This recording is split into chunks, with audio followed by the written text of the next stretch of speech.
Apektado ang kapuso actress na si Kylie Padilla sa tuwing nababash ang kanyang ama na batikang aktor at politiko na si Robin Padilla. Ito ang inamin mismo ni Kylie sa isang panayam na nakabandera sa social media kung saan ay diretsahan siyang itinanong kung nao-offend ba siya sa tuwing dinudumog ng haters at bashers ang kanyang ama. "I do. Syempre. Tatay ko yon," mabilis niyang sagot sa tatak pelikula.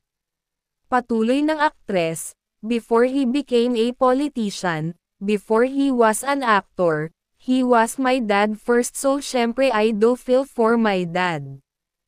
Ang sinasabi ko sa kanya, Pa, kamusta ka? Kaya mo pa ba? Is there anything you need?" Magaling yung tatay ko mag-focus sa isang bagay kapag may gusto siya, pero kaming mga family niya ang naaapektuhan for him. Kaya pa naman niya kapag nakikita namin na, game pa naman siya politika din, support lang kami, dagdag pa niya. Bilang nabanggit na nga ni Kylie ang tungkol sa politika, may nag-usisa naman kung sang-ayon ba siya sa mga paniniwala ni Senador Robin. "I don't agree everything with my dad," pag-amin ng anak ng batikang aktor.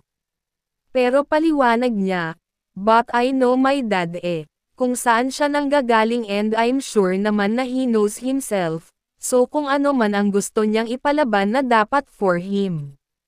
Sinabi rin ni Kylie na hindi ito ang tamang panahon na pag-usapan ito dahil ang kanyang ama pa rin daw ang mas may nakakakilala sa sarili nito. "Siya yung mas experienced kaysa sa akin, mas marami siyang alam, mas matanda siya sakin. He has more wisdom than I do," sambit ng dalaga.